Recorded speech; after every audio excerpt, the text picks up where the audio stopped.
Days of Our Lives Spoilers Gallery. Stephanie gets a shock. Rachel makes her move, and more. In the sun-dappled, perpetually tense town of Salem, time is a malleable concept. Characters die and are reborn with the regularity of the tides. Love triangles form geometric shapes previously unknown to mathematics, and a single cup of coffee at the Horton House can contain enough emotional exposition to fuel a Tolstoy novel. Yet, for a show that has chronicled over 5 decades of life, death, amnesia, and possession, the true magic of Days of Our Lives lies not in its labyrinthine plots, but in its unexpected and profound cultivation of a unique form of creativity. Salem has become, against all odds, a surrealist playground where the boundaries of narrative are not just stretched, but gleefully vaporized. This week's spoilers are not merely plot points. They are brushstrokes on a vast, ever-shifting canvas of human, and occasionally superhuman, experience. Let's pull back the curtain on the artistry at work. Stephanie's shock, the fracturing of narrative certainty. Stephanie Johnson, a character rooted in legacy and modern pragmatism, is poised to receive a shock that promises to upend her understanding of her world. In any other drama, this might be a discovered affair or a financial ruin. In Salem, the shock exists on a spectrum that includes long-lost twins, secret government experiments, or the revelation that her new beau is actually a time-traveling ancestor. This is where Days exercises its most potent creative muscle, the deliberate fracturing of narrative certainty. The show operates on Salem logic, a narrative physics where emotional truth consistently outweighs factual plausibility. A shock is never just a plot twist. It is an invitation for the audience to participate in a collective reimagining of reality.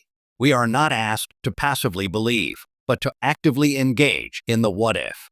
The creativity here is collaborative.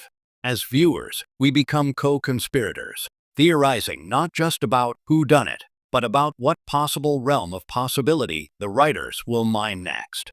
Will Stephanie's shock come from the past, a resurrected parent, the future, a prophecy, or from a parallel Salem that exists in a pocket dimension? The anticipation is not in the what, but in the how surreal.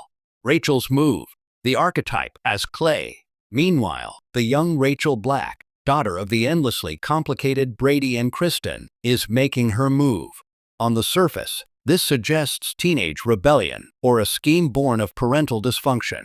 But in the hands of Days' creative team, Rachel represents something far more fascinating: the malleability of archetypes. Salem's children are never mere extensions of their parents. They are genetic and narrative experiments.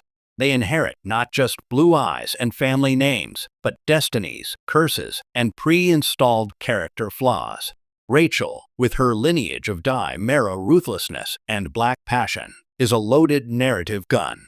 Her move is creative potential in its purest form. Will she become a villain, a heroine, or a glorious, unpredictable hybrid? The writers use her as a piece of living clay, shaped by the legacy of the past, but free to redefine the future. Her story is an exercise in character creation in real time, a reminder that in Salem, no one is ever finished being written. This ongoing reinvention is a bold creative act, treating characters not as fixed entities, but as evolving works in progress, their biographies as fluid as the hourglass. Sands in the opening credits.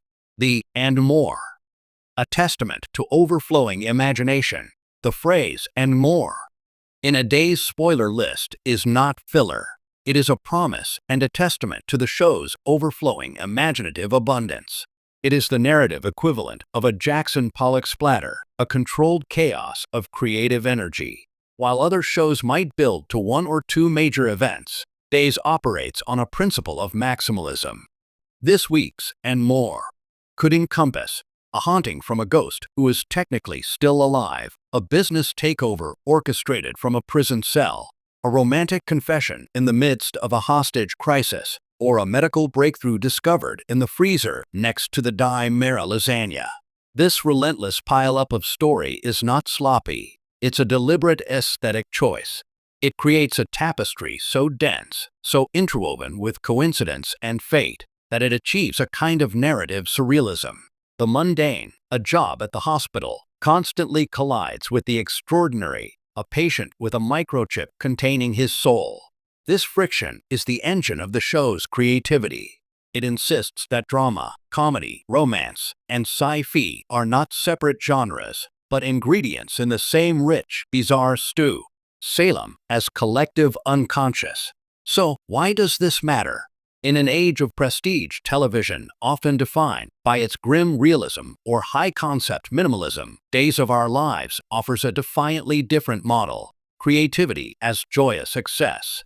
Salem is less a town and more shared collective unconscious, where every repressed desire, every childhood fear, every forbidden love, and every philosophical "what if" is manifested in flesh and blood, or occasionally in ectoplasm. The show's longevity is not in spite of its wild creativity, but because of it. It has become a cultural sandbox, a place where narrative rules are made to be broken. It teaches its audience a radical openness to story. In Salem, a person can be brainwashed, cryogenically frozen, replaced by a look-alike, and possessed by the devil, and still make it to town square for a meaningful chat about trust. The creative act is in making all of this feel, for an hour a day, not just acceptable, but essential. As we await Stephanie's shock and monitor Rachel's move, we are not just tuning in for gossip. We are checking in on a living, breathing work of art, a grand, decades-long experiment in storytelling that celebrates the weird, the wonderful, and the emotionally true, no matter how it's packaged. In the gallery of television, Days of Our Lives is not a simple snapshot of life. It is a vibrant, chaotic, and endlessly inventive mural, painted with the boldest colors imagination can provide. And the best part? The canvas is never full. There's always room for one more shock, one more move, and so much more.